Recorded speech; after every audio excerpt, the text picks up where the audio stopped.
What's going on, guys? Welcome to Danny Wright's Dragon Stories. In a world where dragons and humans unite, kindness becomes strength, and friendship creates legend. So let's dive into the story. The egg was getting colder. Dreven could feel it through the sealed pod he carried under his left arm. Not with his hands.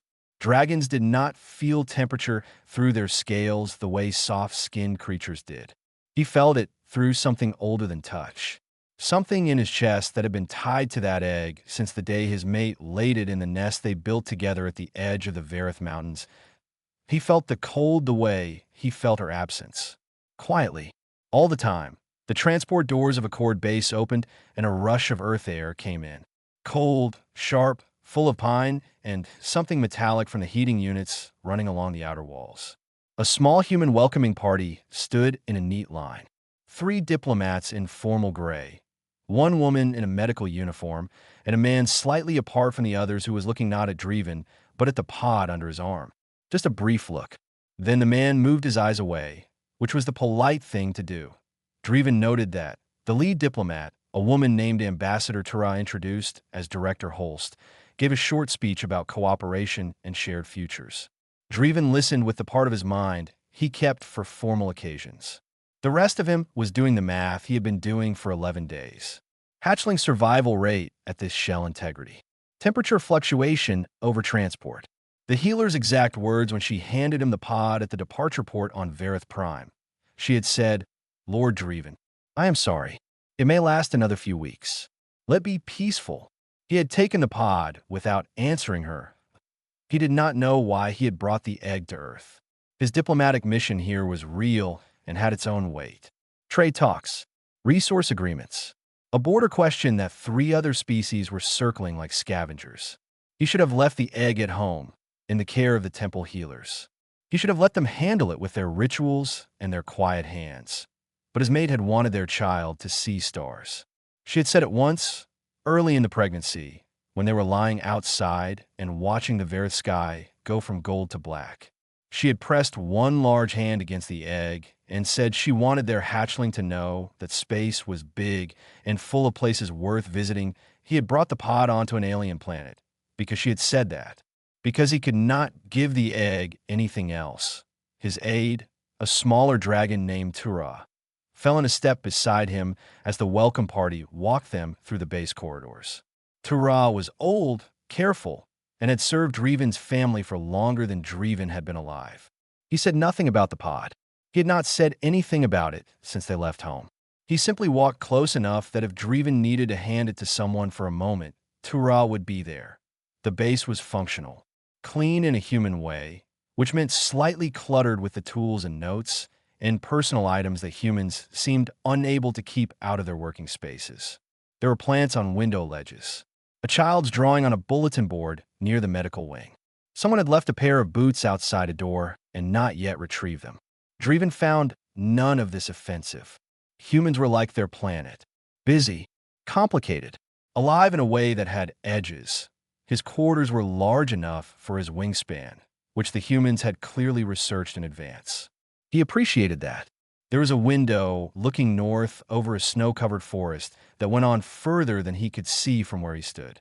The sky above it was the pale gray of early afternoon. He set the pod on the room's main table. Tura left to unpack the formal items. Dreven stood alone with the pod for a moment, then pressed the release seal and opened the lid. The egg sat in its padded interior, the same soft bronze color it had always been except for the crack that ran from the upper third down and to the left, where the shell had given way sometime during the 3rd week of travel. The light inside it was faint, barely a flicker where there should have been a steady warm glow. He put one careful finger near the shell without touching it. Still warm enough. For now, not a sound at the door. Not a knock. More like someone stopping. He did not close the pod. There was nothing to hide here. If the human diplomatic staff wanted to report back that the dragon ambassador had brought a failing egg to their base, they were welcome to do so. The man from the welcome line stood in the open doorway. The one who had looked at the pod and then looked away. He was not tall, not particularly broad. He had the look of someone who spent a lot of time doing practical things and not much time thinking about how he appeared while doing them. His uniform had a small medical patch on the shoulder. He said, "I'm Owen. I'm your medical liaison while you're here. I was going to introduce myself properly later, but I saw your door was open. Dreven said, "It was not an accident." Owen nodded. His eyes moved once to the egg and then back to Dreven. He said, "What temperature is it supposed to be?" Dreven was quiet for a moment. In the 11 days since the healer had handed him the pod, 3 of his senior staff had offered formal condolences. 2 conclave officials had sent messages expressing sympathy. Tara had stayed close and said nothing, because sometimes that was more than words. Not one person had asked a practical question. Dreven said, 39.2 degrees by your measurement system. It is currently at 37.6. Owen said, "That's a meaningful gap." Dreven said, "Yes." Owen looked at the crack in the shell. He did not react with pity or with alarm. He looked at it the way someone looks at a problem they are already beginning to solve. Then he looked at Dreven again and said, "I'll be back in the morning." "Is 6 too early?" Dreven said, "I do not sleep much." Owen said, "Neither do I." And then he left. Dreven stood in the quiet room with the faint light of the egg and the sound of wind against the northern window. He did not know what the human medic intended to do. He did not know if anything could be done, but something in his chest, very small and very careful, shifted slightly. Not hope. He did not call it hope. He called it nothing and went to stand by the window and watched the snow come down over the forest and waited for morning. There was a smell in the corridor. Dreven had opened his door at 5:43 in the morning because he heard a low sound in the hallway, and the smell that came with it was warm and dark and slightly bitter. He had encountered it before at other human postings. Coffee. The humans drank it the way his people drank heated river water after a long flight. Not because it was pleasant, necessarily, but because it was ritual. Owen was sitting on the floor outside Dreven's door with his back against the wall, a thermos beside him, and a datapad balanced on one knee. A second datapad lay flat on the floor. Between them was a handwritten page covered in notes that went in 3 different directions, as if the pen had changed its mind several times. He looked up when Dreven opened the door and said, "Good. You're up." He said it like Dreven was slightly late. Dreven stepped into the corridor and looked down at the organized chaos on the floor. He said, "How long have you been here?" Owen said, "Since about 2. He picked up the handwritten page and held it out. "I need you to tell me if I've got the biology right." Dreven took the page. The handwriting was sharp and quick, full of crossed-out lines and rewritten numbers. It was a heat mapping estimate for dragon egg incubation based on cross-reference data from 3 other species in the Conclave archives. Owen had pulled the Verith entry from the public biological files, compared it to Reuven shell chemistry and to the incubation patterns of the Solari, who were not dragons but had a similar mineral shell egg structure. Dreven read it twice. He said, "Where did you access Solari biological records?" Owen said, "Your conclave has a shared medical archive. Accord Base has red access." I went in at about midnight. He took a slow drink of coffee. "The temperature gap isn't the whole problem. I think I know what the other part is." Dreven lowered the page. He said nothing. He waited. Owen stood up from the floor in the slightly stiff way of someone who had been sitting in one position for too long. He picked up both data pads and said, "Can we go inside? I want to look at the shell under better light." They went inside. Owen set one data pad on the table beside the pod and pulled up an image on it. It was a mineral scan, the kind used in geological assessment, not medical work. He had clearly repurposed the software. He said, "The crack in the shell isn't what's killing it, or not the main thing. Look here." He pointed to the scan. "The outer shell layer has a mineral density that's lower than the baseline your conclave files list for healthy Verith eggs. Specifically in the calcium variate compound. It's thin, has been since before the crack, I think. The crack happened because the shell was already weaker than it should have been." Dreven looked at the scan. He looked at the egg. He said, "The healers did not mention this." Owen said, carefully, "I saw the notes your aide shared with Dr. Volta yesterday. The healers focused on the crack and on the temperature drop. I don't think they ran a mineral density check because they weren't looking for one. They saw the crack and made a reasonable call based on what they saw." He paused. "I'm not saying they were wrong to try to prepare you. I'm saying they may have stopped one step early." The room was very quiet. Dreven sat down. This was unusual for him in the presence of others, because sitting brought him closer to human eye level, and he had spent a long career keeping the physical authority of his height. He sat down anyway because his legs felt strange, and he said, "Is it treatable?" Owen said, "The mineral deficiency? Yes. There's a compound we use for similar issues in avian species. I'll need to modify the delivery because the shell is sealed, but I can work up a soak solution that should absorb through the surface layer. It won't fix the crack, but it'll give the inner structure something better to work with." He picked up the second datapad and showed Dreven a formula he had already begun building. "I want your permission before I touch anything. And I want you to check my math because your biology isn't identical to any of the comparison species I used." Dreven looked at the formula for a long time. He said, "You built this last night." Owen said, "I started thinking about it when I saw the pod last evening. I work better at night." Dreven looked at him. He said, "Why are you doing this?" Owen set the datapad down. He thought about it for a moment, which Dreven appreciated. He was not the kind of person who had easy answers sitting at the surface ready to be handed out. Owen said, "Because no one else was." That was it. No speech about interspecies cooperation. No mention of his duty as a medical officer. No political framing, because no one else was. Dreven looked at the egg. The light inside it was still faint, still uneven. But it was there. He said, "Your formula has one error in the absorption rate calculation. The Varus shell has a second membrane layer that the Solari data does not account for. You will need to reduce the concentration by 12% or it will oversaturate." Owen picked up his pen and made the correction without a word. They worked for 2 hours. By the time the rest of the base was waking up, they had a treatment plan. Not a guarantee, not a promise. A plan written in 2 different handwriting styles on the same page, with Dreven's correction in the margin and Owen's original numbers crossed out and rewritten just below. Dreven held the page for a moment before Owen took it back. He had not held anything that felt like forward motion in 11 days. It was a strange and unfamiliar weight. He was not sure what to do with it yet, but he held it carefully, the way you hold something you are not ready to name, and he did not let it go.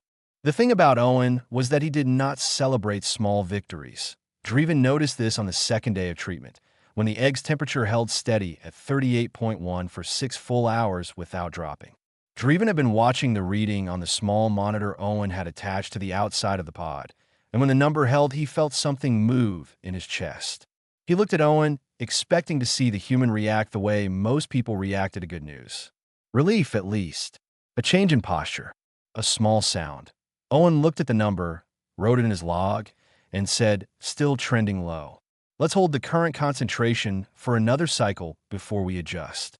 That was all. Dreven found this extremely calming. He could not explain why. Owen had built the incubation support setup in the corner of Dreven's quarters using a heat stabilization unit borrowed from the base's geological survey lab and a secondary temperature regulator from the infirmary stores. It did not look like anything a dragon healer would recognize. It had 3 different cables zip-tied together in a way that made Tura visibly uncomfortable every time he came in. But it held the temperature within 1/10 of a degree, and it made a low, consistent hum that Dreven had started to associate with the egg being all right. He had begun coming back to his quarters between meetings just to hear that hum. The diplomatic schedule was full. Trade talks in the mornings, resource discussions in the afternoons. The border question lurking in the background of everything like weather that had not yet decided what to become. Dreven handled all of it. He was good at his work, and he did not let his personal situation bleed into it. But he found that after 2 hours of negotiation, his feet pointed toward his quarters and not toward the lounge where the other diplomats gathered to deberdin and eat. Owen was usually there. Not always. He had his own work and his shifts in the medical bay, but most evenings he came to check the readings and write his notes. He had started bringing 2 cups of something. The first few times it was coffee. Then one evening he brought tea, the kind with dried fruit in it that humans made for cold weather, and set 1 cup near Dreven without explaining the change. Dreven drank it. It was sweet and strange and not unpleasant. They had started talking. Not about the egg, though the egg was always there between them. About other things. Owen asked questions about Vareth in the careful way of someone who is genuinely curious and does not want to cause offense, and Dreven answered them without the formal packaging he usually put around discussions of his home. Owen told him about his own history in the same direct way he did everything, without drama, just the plain shape of it. Owen had grown up in a house with 7 foster children coming and going across 10 years. He had been one of the earlier ones. By the time the later ones arrived, he was old enough to help, so he did. He became a medic partly because of that, he said. He was used to being the person who stayed calm when things were not calm. He was used to everyone around him needing something. Dreven said, "That sounds exhausting." Owen said, "Sometimes. Mostly it just felt like what you do." Dreven thought about that. He had grown up in a very different house. Varith noble families were formal in their love.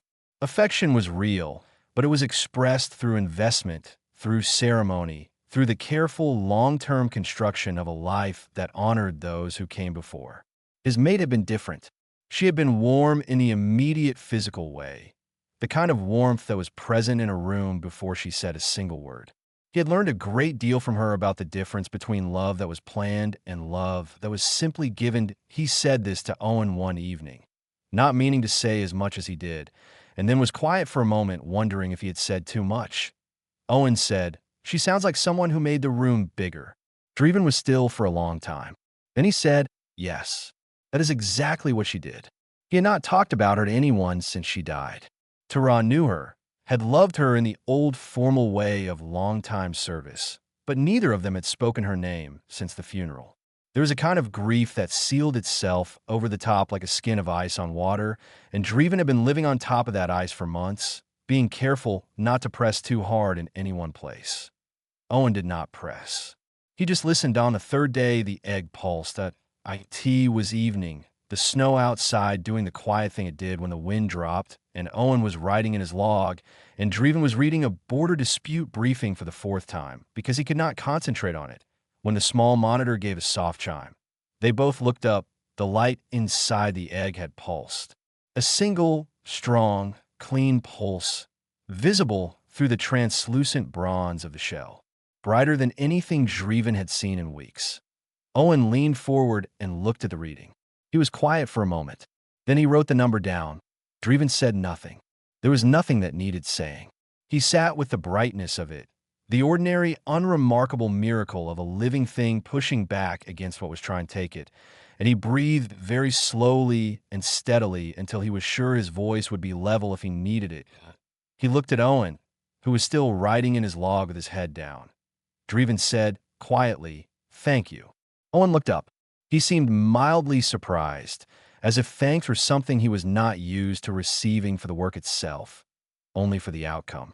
He said, "It's not done yet." Dreven said, "I know. Thank you anyway." Owen held his eyes for a moment, then nodded once and went back to writing. The hum of the incubator filled the room. The snow came down in the dark outside the window. The egg's light held steady. The message from the conclave came on a Tuesday. Dreven read it in his quarters before Owen arrived for the evening check, and then he read it again standing by the northern window with the snow doing its slow, patient work outside. The language was formal and precise in the way conclave language always was. A senior summit had been moved forward. The border question could not wait. Lord Dreven's personal attendance was expected and considered critical to the outcome. He was to depart in 4 days. The egg could not travel. Not yet. Owen had been clear about that. The shell needed another 2 weeks minimum before the mineral structure would be stable enough for the pressure changes of transport. Moving it now would undo everything, and the egg would not survive the journey. Dreven set the message down on the table. He had attended every major summit of his career. He had never missed one. His presence was not decoration.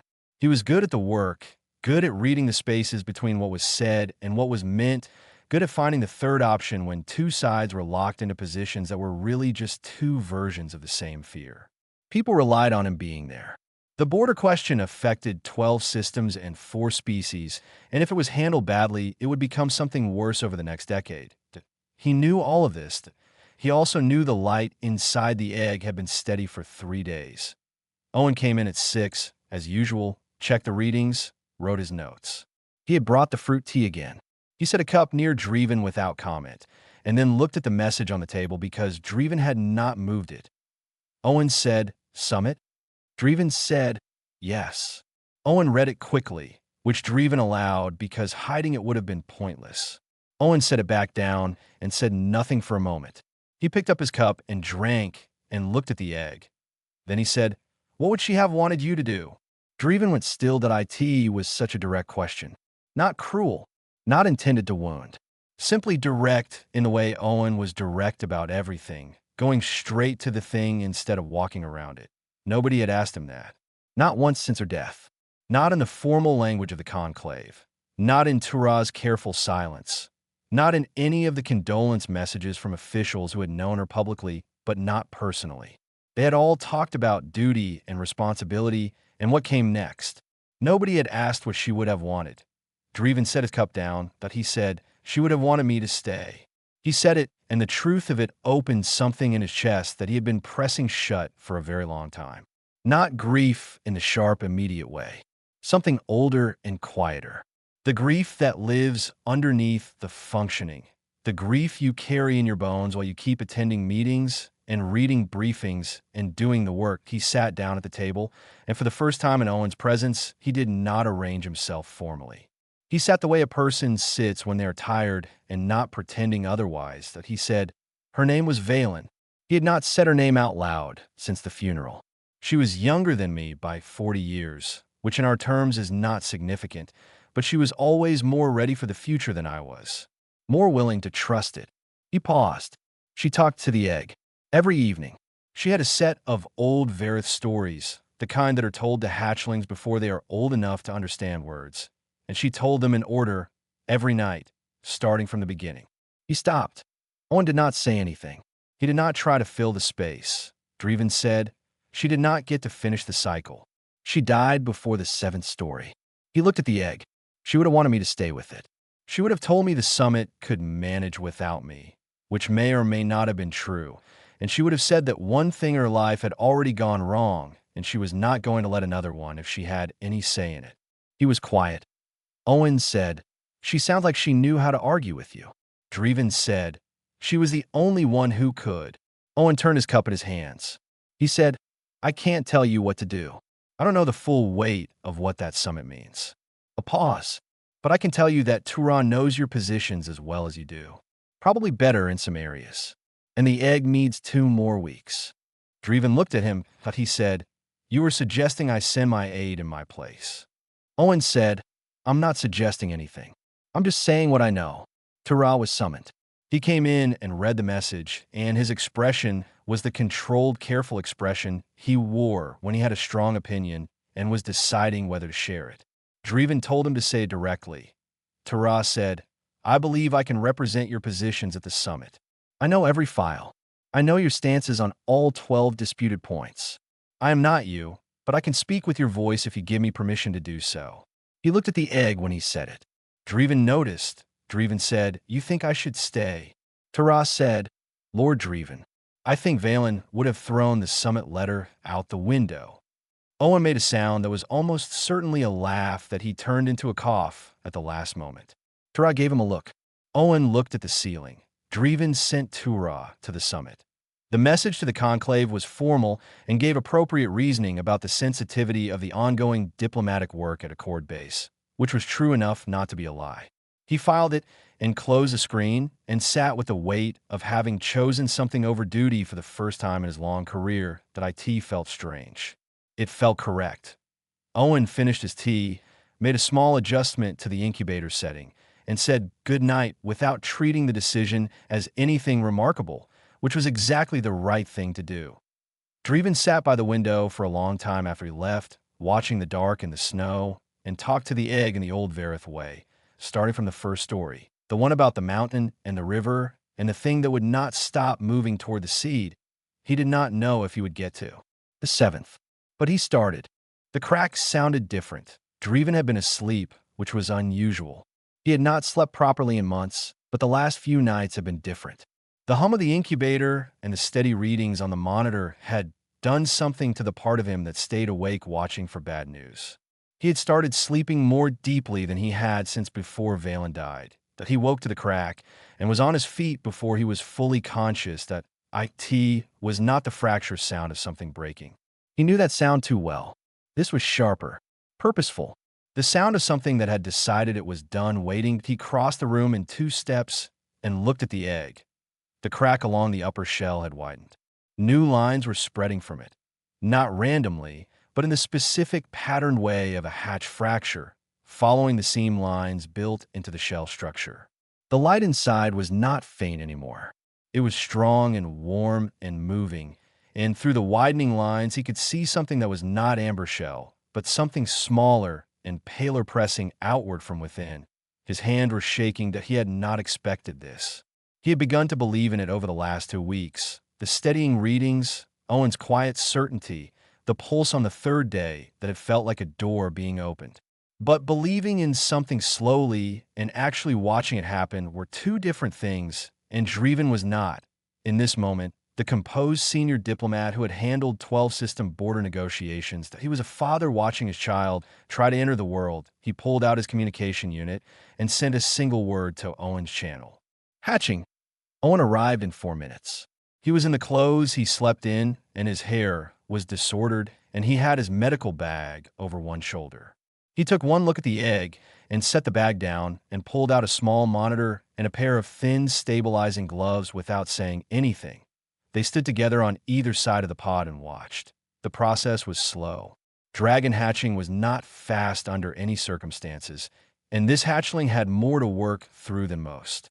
But it was steady. The shell came apart in the right way. Not collapsed inward, but opening outward, piece by careful piece, as the thing inside pushed with the particular determined effort of a living creature that has no concept of being told it was not supposed to make it. Dreven said, softly, in the old Varith tongue, "Take your time. I am here." Owen was quiet beside him, monitoring, not interfering, just present. The hatchling emerged just after 2 in the morning. She was small. Smaller than Dreven had expected, though the healers had warned him the mineral deficiency would affect her early size. Her scales were silver, which surprised him. Both he and Valen had been gold and black.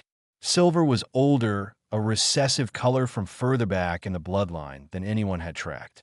Valen would have loved it. She had a collection of old family records, and she would have found the source of that silver within a week and been delighted about it for a month. The hatchling opened her mouth and screamed. It was an extremely loud sound for something so small. Owen took a slight step back. Dreven reached toward her immediately, the instinct to comfort overriding everything. And the hatchling screamed harder and scrambled away from his hand along the inside of the pod. That he stopped. He knew, intellectually, that he knew this. Dragon hatchlings bonded through scent and sound in the first hours. They built their sense of safety from what they had heard and smelled in the egg. He had been there. He had talked to the egg every night for the last 2 weeks. But he had been away for months before that. And Valen had been the one who sang to her every evening. And then Valen was gone. And the egg had traveled and been frightened in transport. And then it had been in this room, for 2 weeks, with the hum of Owen's improvised incubator. With Owen's voice, low and steady, reading readings aloud as he checked them. With Owen's specific human scent, which Dreven now realized had been present in his quarters almost every evening for 14 days. The hatchling turned toward Owen. She stopped screaming. She looked at him with the wide, unfocused eyes of the very newly born and made a small sound that was entirely different from the screaming. A questioning sound. Then she crawled toward the edge of the pod, toward Owen, with the uncoordinated, determined movement of something that had no balance yet but had a direction. Owen looked at Dreven. Dreven said, very quietly, "Pick her up." Owen reached in slowly, giving her time to register his hands, and lifted her. She was the length of his forearm.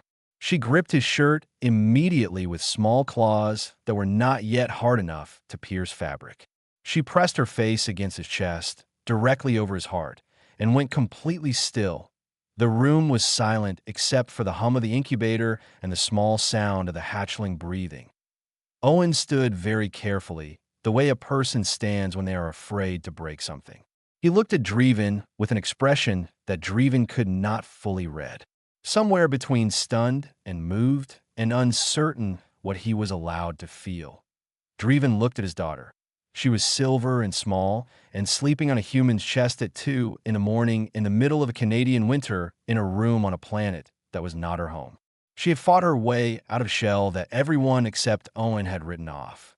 She had found the safest thing in the room by some instinct older than thought, and she had attached herself to it. She looked, against all probability, peaceful. Dreven lowered himself slowly until he was sitting on the floor with his back against the wall. He was not sure his legs were going to stay reliable, and he preferred to sit down by choice rather than the other way around. Owen sat down, too, against the opposite wall, with the hatchling still against his chest. He moved one hand to support her back the way he would hold anything small and new that needed to stay warm. He said, very quietly, so as not to disturb her. She's going to be all right. Dreven said, I know. He said it like he had always known.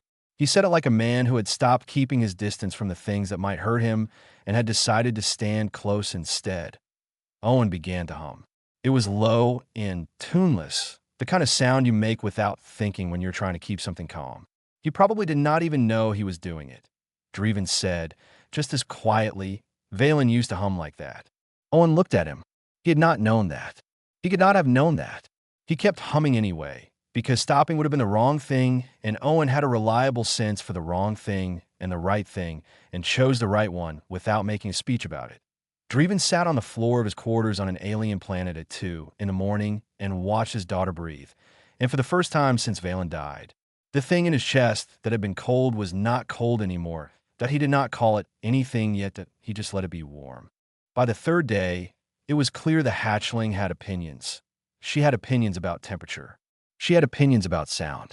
She had a very strong opinion about being set down, which she expressed loudly and immediately whenever anyone tried it. She had decided that Owen's chest was the correct place to exist, and she defended this position with the absolute certainty of someone who has never been told they were wrong about anything. Dreven found her exhausting and extraordinary in equal measure. He was learning her. That was the right word for it. Every hatchling was different, the books said, and the books were correct.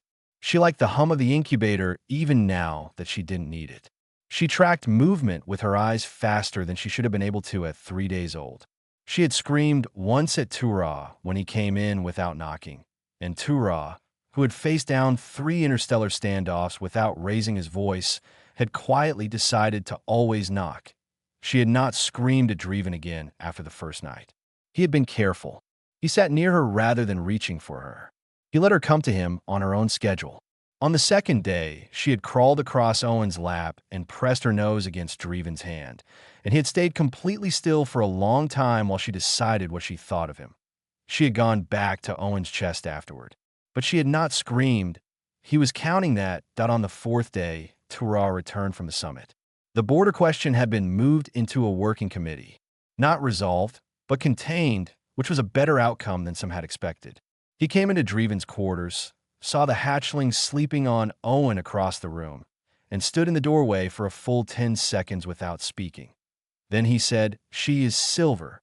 Dreven said, "Yes." Turah said, "The Dreven line has not produced silver in 4 generations." Dreven said, "I know." Turah looked at Dreven for a long moment. Then he looked at Owen. Owen was reading something on his datapad with one hand and keeping the other against the hatchling's back, and appeared genuinely unbothered by the senior dragon official examining him from across the room. Turah said, to no one in particular, "She looks comfortable." Owen said, without looking up, "She's been comfortable since the 2nd hour." I stopped questioning it. Turah made a sound that was as close to a laugh as he generally allowed himself, and went to look at the diplomatic correspondence that had accumulated in Dreven's absence from the summit.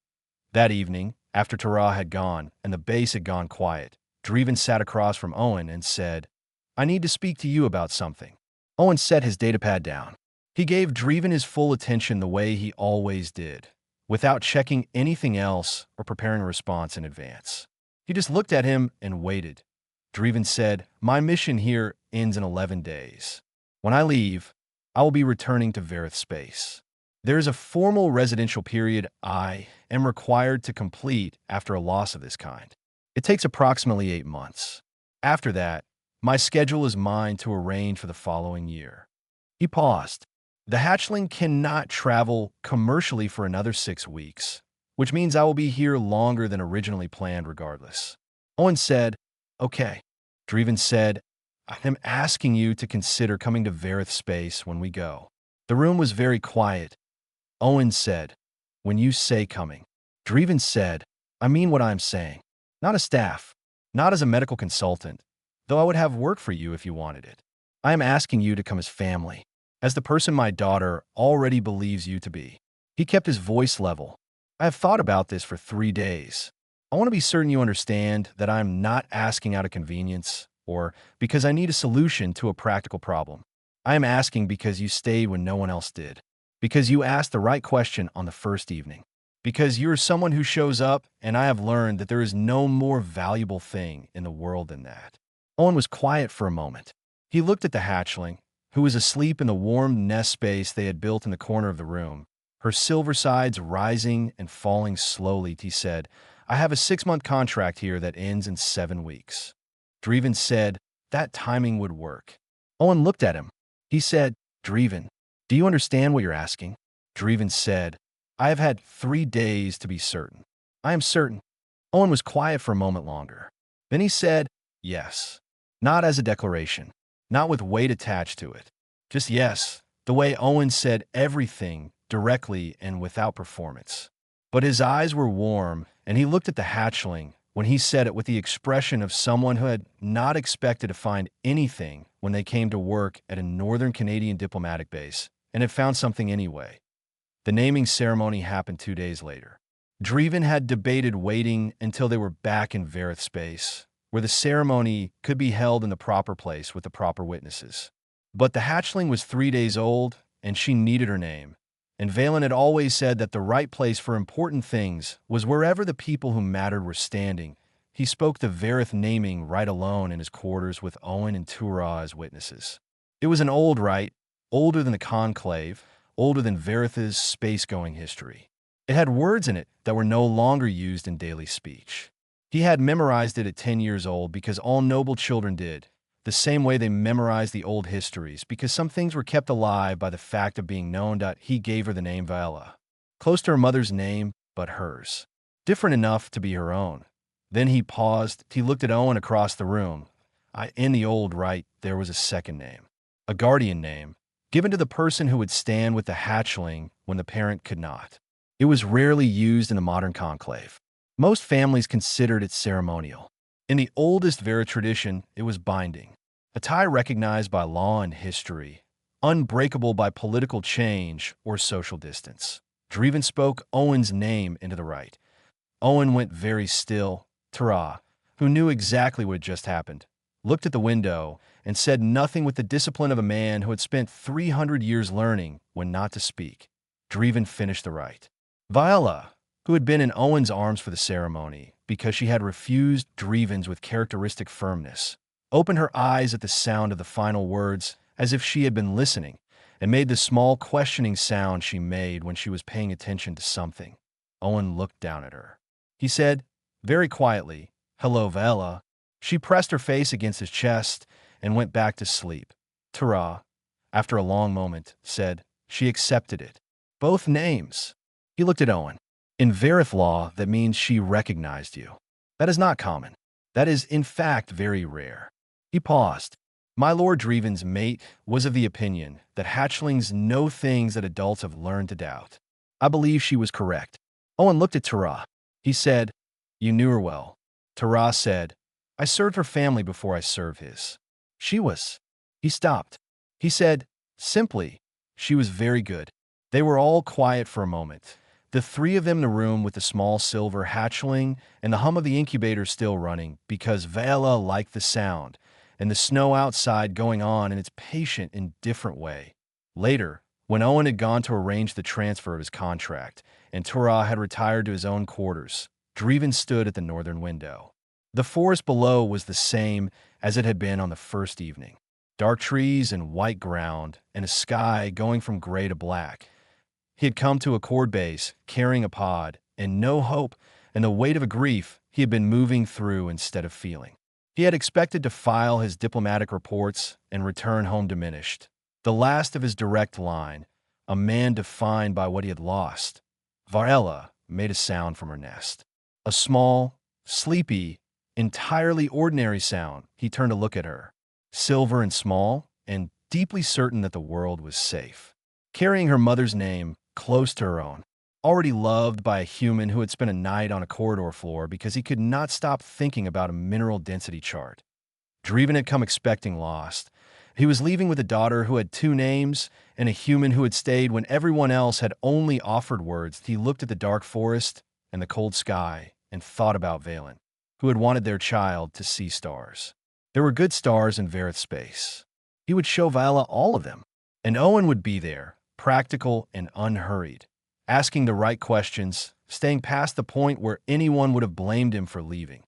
Dreven pressed one hand gently against the edge of Viola's nest. She did not wake. She just moved slightly toward the warmth. Some things, he thought, know what they need before they have words for it. Some things find their way home by instinct alone. He let her sleep.